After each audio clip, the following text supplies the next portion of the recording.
When Fabio Fognini walks around the court between points, it's a little difficult to believe he is participating in a professional sporting contest.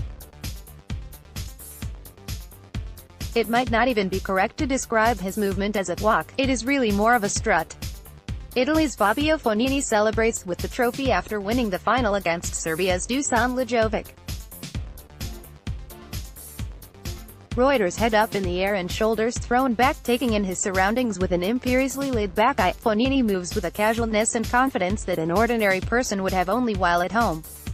In other words, Fognini walks on the court like he owns everything and everyone on it. This week in Monte Carlo, he even played like it. Faced with a long line of quality opponents, Andrei Rublev, Alexander Zverev, Borna Coric, Rafael Nadal himself and finally Dusan Lajovic, Fognini produced some of the finest clay court tennis seen in recent years to lift the biggest title of his career. Many would say a performance like this was long overdue from the uber-talented Italian. We've known about his extraordinary shot-making skills for a while now. That effortless power off the forehand, that bullet-like backhand with virtually no movement of the feet, those crazy good drop shots. Fognini has always been as much of a human highlights reel as the likes of Nick Kyrgios and Gael Monfils. But not unlike Kyrgios and Monfils, Fognini's mind and focus have been a persistent problem. You never really know which Fognini is going to show up, or when he will get bored of a rally and throw in a nothing shot. But Masters 1000 titles are not won with nothing shots, which explains why there were so few of them in Fognini's Monte Carlo title run. Aside from the first half of his match against Rublev and the first set against Coric, Fognini was dialed in for the entire week, bringing all of his renowned power and touch to bear on the courts in the Principality. And the results were so spectacular that we ran out of words to describe them. Wonderful, supreme, delightful, perfection, the commentators cried at various points of the week, seemingly just as odd at Fognini's outrageous plays as the wildly cheering spectators in Monte Carlo. If you weren't watching, and were just listening to the commentary, you'd be forgiven for thinking they were calling a Roger Federer match. But then Fognini would hit another belief-defying shot, and they'd truly run out of adjectives. "Oh, Fabio Fognini," they would exclaim like love-struck romantics, leaving you in no doubt who was turning them into such a slobbering mess. This was the good Fognini all right. We had become so accustomed to the bad Fognini, the one tanking matches, smashing rackets, even calling umpires whores, that we'd forgotten what the other version looked like. So maybe we should all send Rublev a thank you card for making this timely reminder possible. In case you had forgotten, Rublev led by a set and 4-1 in his first-round match against Fognini, and had 5 break points to go up 5-1. But he wasted them all, got broken back, and never really recovered. By giving Fognini a new lease of life, he may have given the Italian a sense of self-belief and destiny that he had never had before. That feeling of destiny was in sharp focus again 2 matches later, as Fognini went down a set and 0-2 to Coric.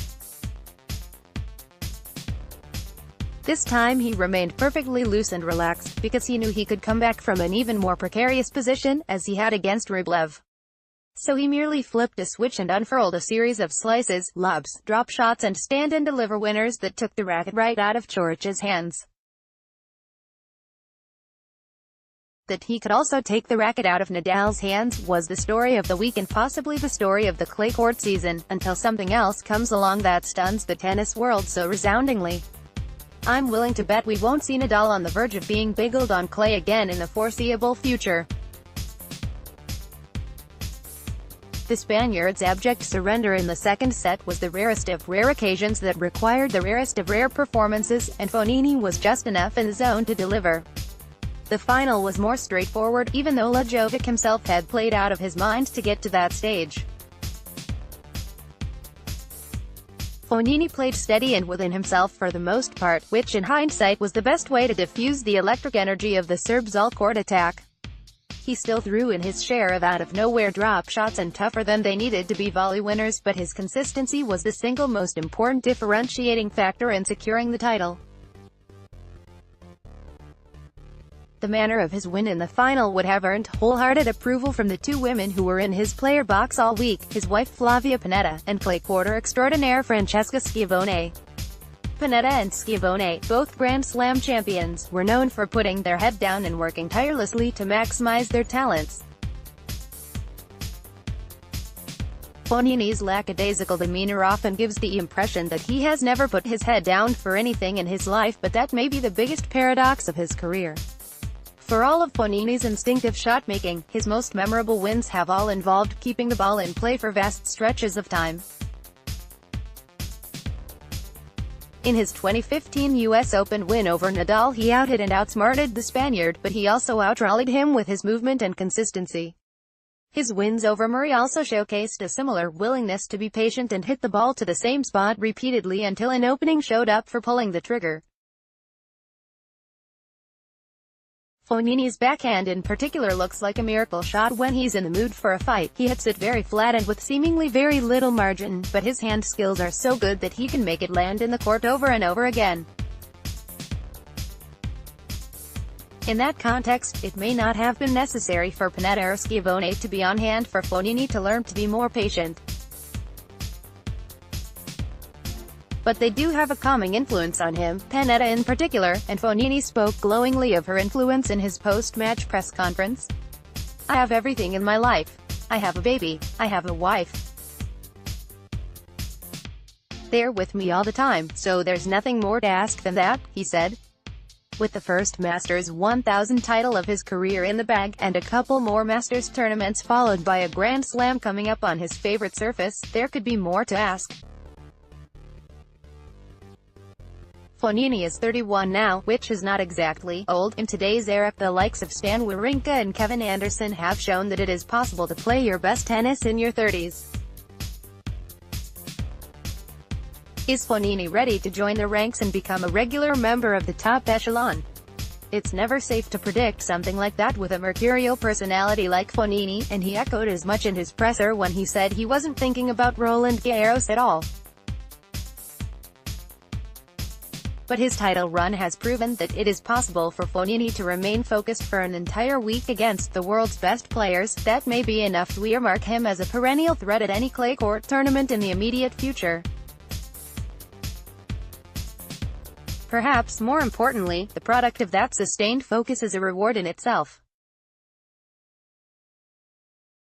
Over the past decade or so, we've only ever seen Fognini act like he owns the court, with his kingly strut between points. But after this week in Monte Carlo, we don't have to die wondering. We now know what it looks like when he actually does own the court. And it is a glorious sight. Your guide to the latest election news, analysis, commentary, live updates and schedule for Lok Sabha elections 2019 on firstpost.com/elections. Follow us on Twitter and Instagram or like our Facebook page for updates from all 543 constituencies for the upcoming general elections. Updated date, April 22, 2019, 12 hours 26 minutes and 28 seconds IST. Tags, Alexander Zverev, Andrei Rublev, Borna Coric, Dusan Lajovic, Fabio Fognini, Flavia Pannetta, Francesca Schiavone, Monte Carlo Masters, Rafael Nadal, Roger Federer. Sports, tennis. Let's block ads. Why?